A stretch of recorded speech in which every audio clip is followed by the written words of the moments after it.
ഓം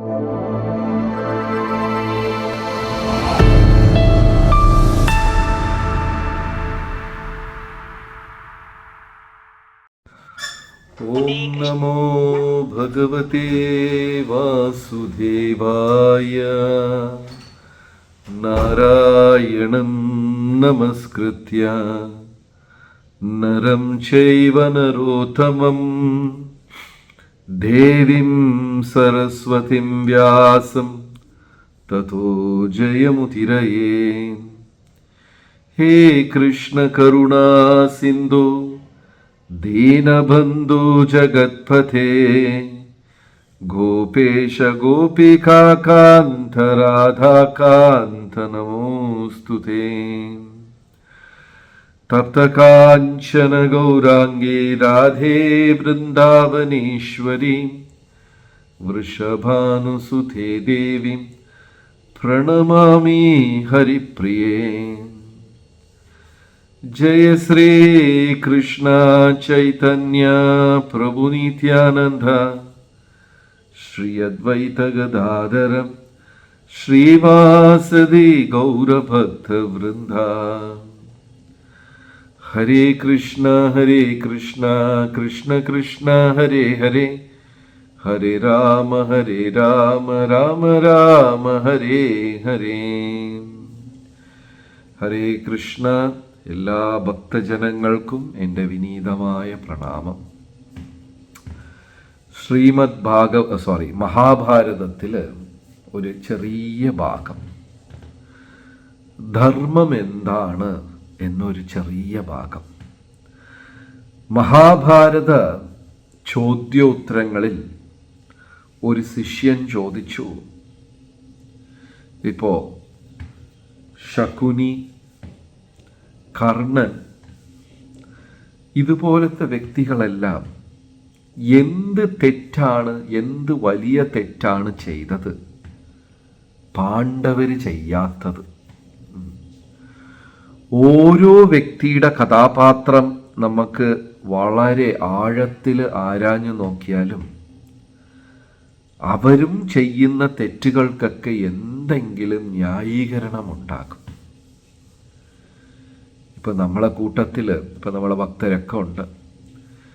തെറ്റേ ചെയ്യാത്ത ഒരു വ്യക്തി എന്ന് നമുക്ക് ആരെങ്കിലും പറയാൻ പറ്റുമോ?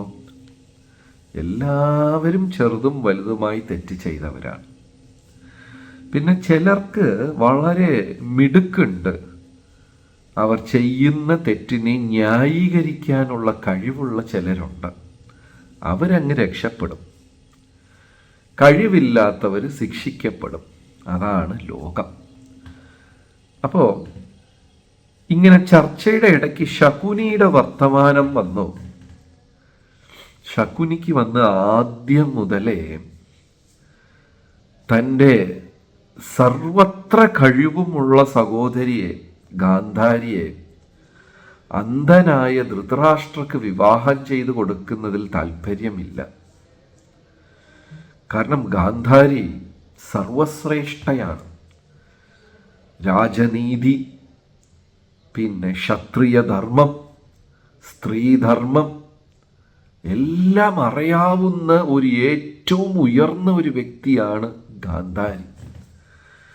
പക്ഷെ ഭീഷ്മര് ചോദിച്ചു, ധൃതരാഷ്ട്രയെ വിവാഹം കഴിക്കുമോ? ധൃതരാഷ്ട്ര അന്ധനാണല്ലോ. അപ്പോൾ ഗാന്ധാരിയുടെ സഹോദരനായ ശകുനിക്ക് ഇതൊട്ടുമേ ഇഷ്ടമല്ല. ഭീഷ്മരെ പോലെ ഇത്രയും ഉയർന്ന ഒരു മഹത് വ്യക്തി ചോദിച്ചപ്പോ ഗാന്ധാരി അങ്ങ് പൂർണ്ണ ഹൃദയത്തോട് സമ്മതിച്ചു. പക്ഷേ ശകുനിക്കത് ഒട്ടും ഇഷ്ടമല്ല. പിന്നെ രണ്ടാമത് വേറെ ഒരു വഴക്ക് നടന്ന കൂട്ടത്തില് കൗരവരെന്ത് ചെയ്തു? ശകുനിയുടെ സർവത്ര സഹോദരന്മാരെയും എല്ലാം പിടിച്ച് കാരാഗ്രഹത്തിൽ ബന്ധിച്ചു വെച്ചു. അങ്ങനെ ശകുനിക്ക് തൻ്റെ ബന്ധുക്കൾ ഒരുപാട് നഷ്ടപ്പെട്ടു. അപ്പൊ ശകുനി ഒരു ശപഥമെടുത്തു, ഞാൻ കുരുവംശത്തിനെ മുഴുവനും അങ്ങ് നശിപ്പിക്കും. എൻ്റെ സഹോദരിയെ ഒരു അന്ധനായ വ്യക്തിക്ക് വിവാഹം കഴിച്ചു കൊടുത്തു. എന്തുമാത്രം ക്രൂരത! എൻ്റെ സഹോദരന്മാരെ എല്ലാം കൊന്നു, അല്ലെങ്കിൽ തോൽപ്പിച്ചു. അതുകൊണ്ട് ഞാൻ കൗരവ സദസ്സിനെ അല്ലെങ്കിൽ കൗരവ വംശത്തിനെ ഉന്മൂലനം ചെയ്യും എന്ന് ശപഥമെടുത്തു. അപ്പൊ ഗുരു പറഞ്ഞു, ശകുനി തെറ്റാണ്. ഉടനെ ശിഷ്യൻ ചോദിച്ചു, കൃഷ്ണ ഭഗവാൻ ചെയ്യാത്തത് എന്താണ് ശകുനി ചെയ്തത്? ദ്രൗപദിയെ വസ്ത്രാക്ഷേപം ചെയ്തപ്പോൾ പാണ്ഡവർക്ക് അത്രയും വിഷമമായി. എന്നാൽ ശകുനിയുടെ സഹോദരിയായ ഗാന്ധാരിയെ ഒരു അന്ധന് വിവാഹം കഴിച്ചു കൊടുത്തത് നേരാണോ? അതേപോലെ ദുര്യോധനന്റെ 100 സഹോദരന്മാർ, അതിൽ തെറ്റ് ചെയ്തവരുമുണ്ട്, വികർണനെ പോലെ തെറ്റ് ചെയ്യാത്തവരുമുണ്ട്. എല്ലാവരെയും ഭഗവാൻ കൊന്നില്ലേ?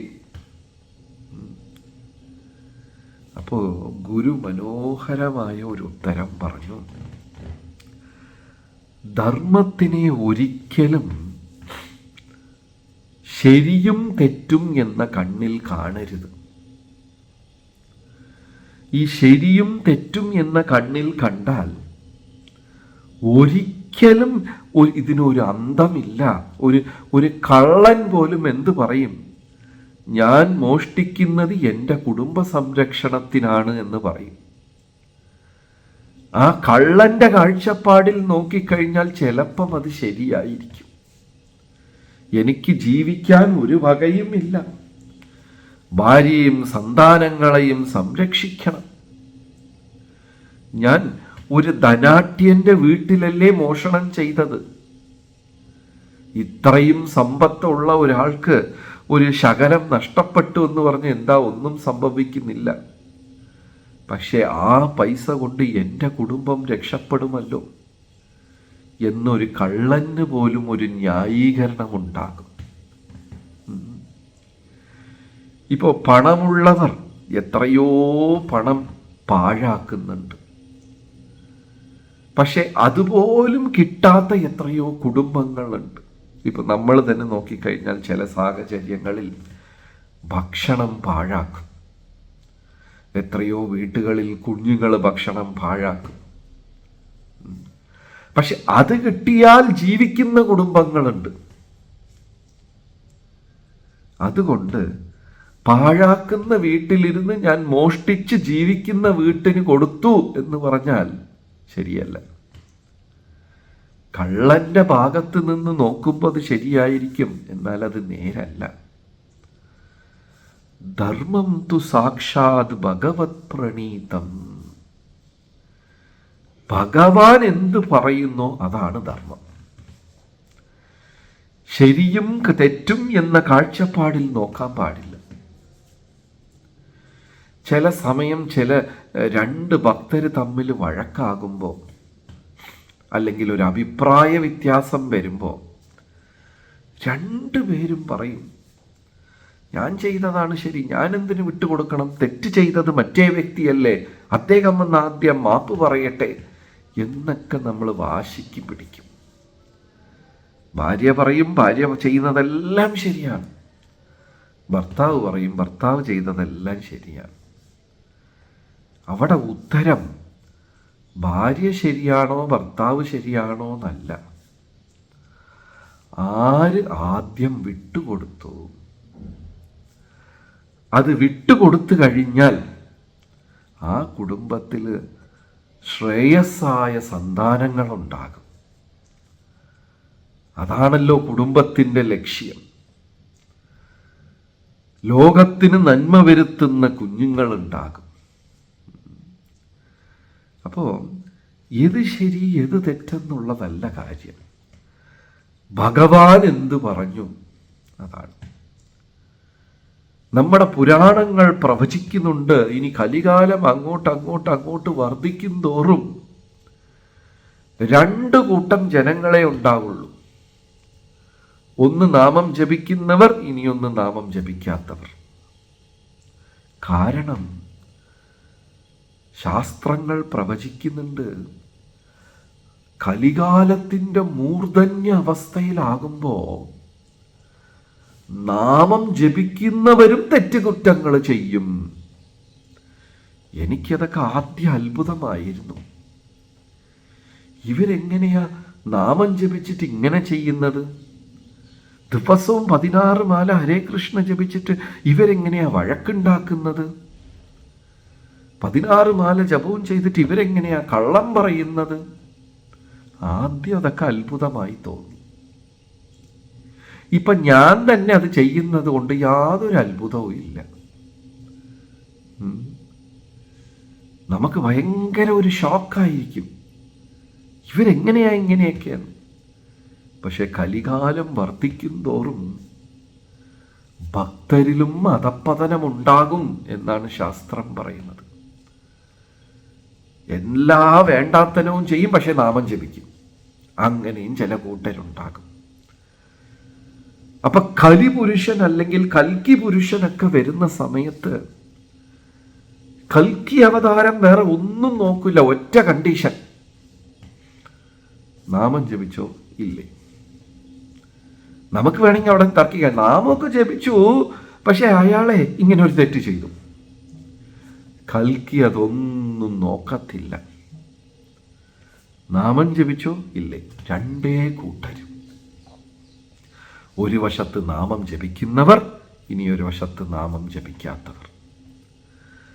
നാമം ജപിക്കാത്തവരെല്ലാം കൽക്കി അവതാരം ഉന്മൂലനം ചെയ്യും. അപ്പം അങ്ങനെ ആരും കാണില്ലെന്നാ പറയുന്നത്. കലികാലം അങ്ങോട്ട് പോകുമ്പോൾ, മൂർധന്യ അവസ്ഥയിലാകുമ്പോൾ ശരിയും തെറ്റും എല്ലാം തെറ്റായിരിക്കും. പക്ഷെ ഭഗവാൻ കലികാലത്തിൽ എന്ത് ചെയ്തു?